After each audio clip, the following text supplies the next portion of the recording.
Okay, hey everybody, pay attention because I got more CDs. Welcome to Tune Fever, baby. Okay, we are going to begin with a classic. Johnny Cash, live at the Folsom Prison.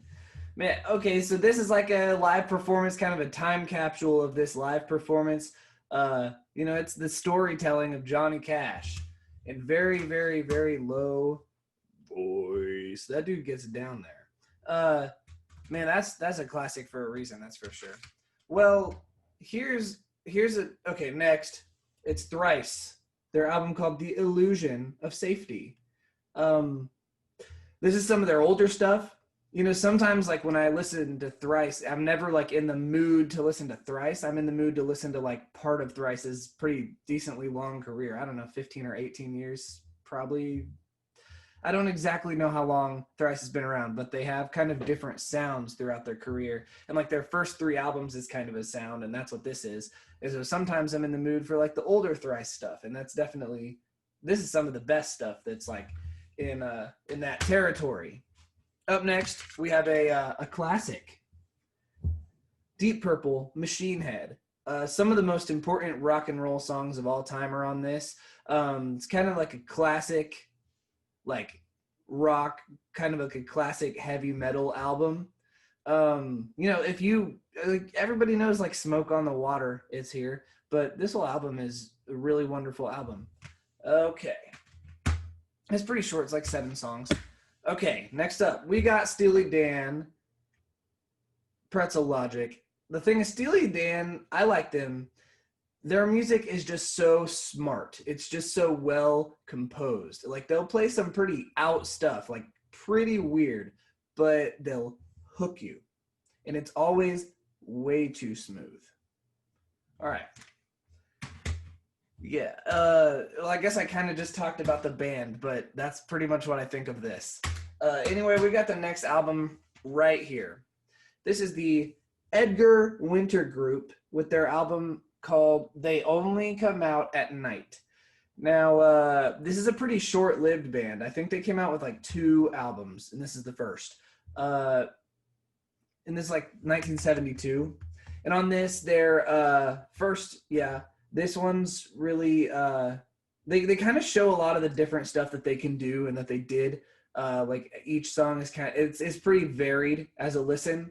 They could do like the 70s rock and the funk jams, and then they've got like the tender, soft side, but it still maintains that freakiness. They're a little freaky. I mean, look at that fellow. You want to mess around with him? Maybe you do. Well, to each his own. Next up, we got Stevie Wonder, Talking Book. He's the best. I mean, okay, the thing is about Stevie Wonder is at minimum, care about all of his studio material. I wouldn't say that I love all of it because some of the newer stuff isn't all solid gold, but I care about it and I still do listen to it from time to time. All of his studio material. He's one of the greatest artists ever. And I mean, yeah, it's weird. There's still some albums that I have left to get, and I've been collecting for a while. But I finally did get this one. Um, of course, certain stuff on it like Superstition. The way the dude puts together music, it's magical. It's magical. The dude is totally free. All right. Next, a little known artist called Miles Davis with his album called Nefertiti. This is some pretty like exploratory stuff, recorded very much like in the moment, very like in the cut. It's like I wouldn't be surprised at all if this was first take. I don't know the history of it, but it was like it's very spontaneous. Um, Definitely some stuff on here that I don't really understand how they played or wrote it or thought about it, or there's just like a lot of imagination here. And when I listen to it, it's very kind of inspiring and makes me kind of just think a lot about music or about other things.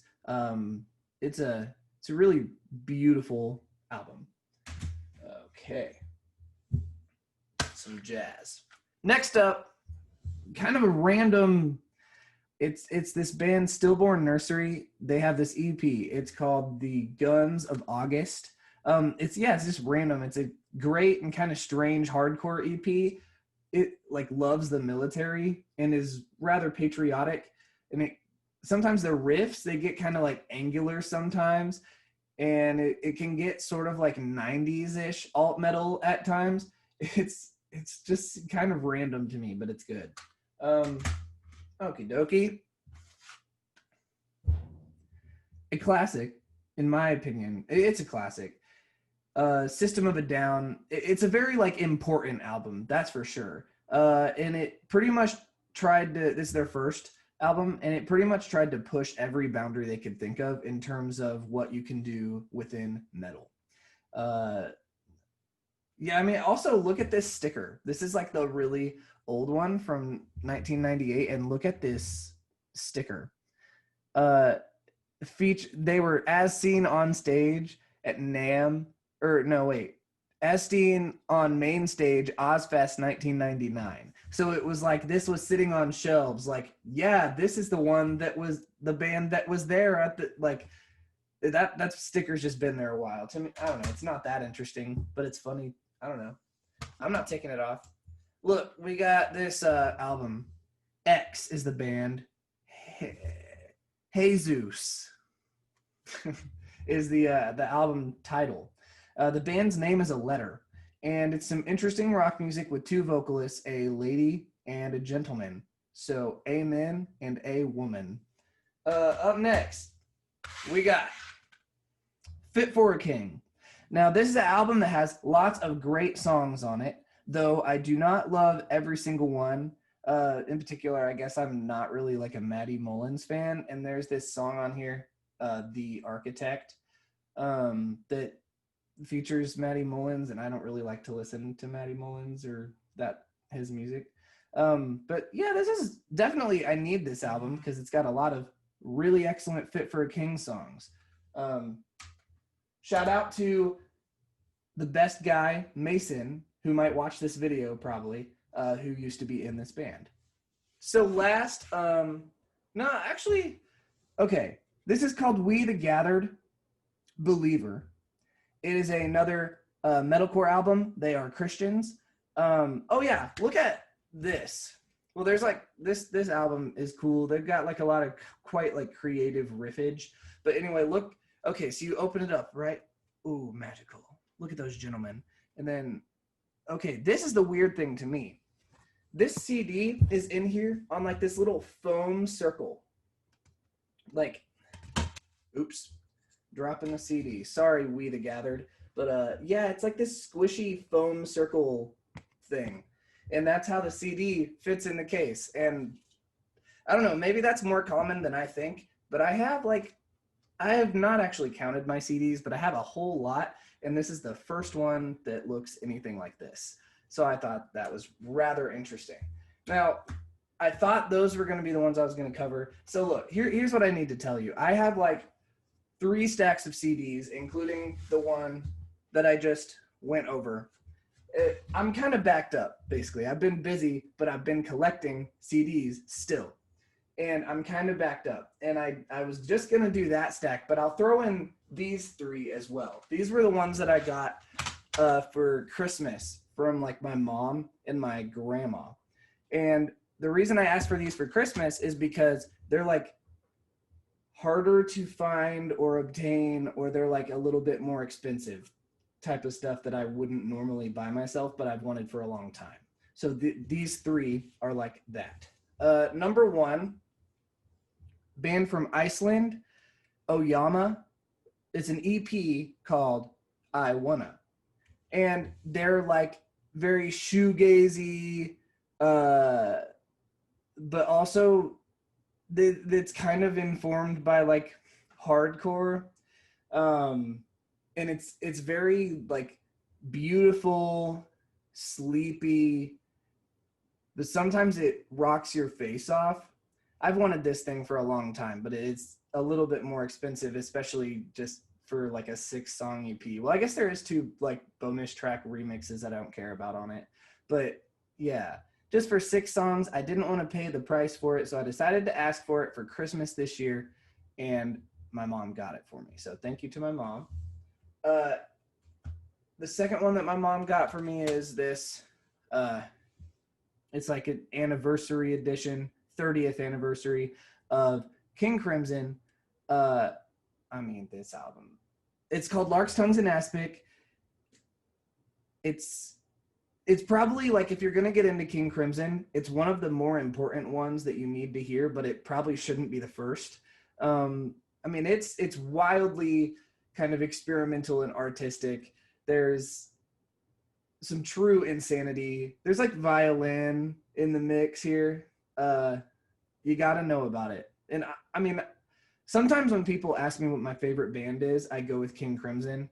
I'm not fully confident about that answer because that's an insane question. That's really rude to ask somebody. So you should never ask somebody what their favorite band is because it's just not nice. It'll make them get a headache. It makes me get a headache.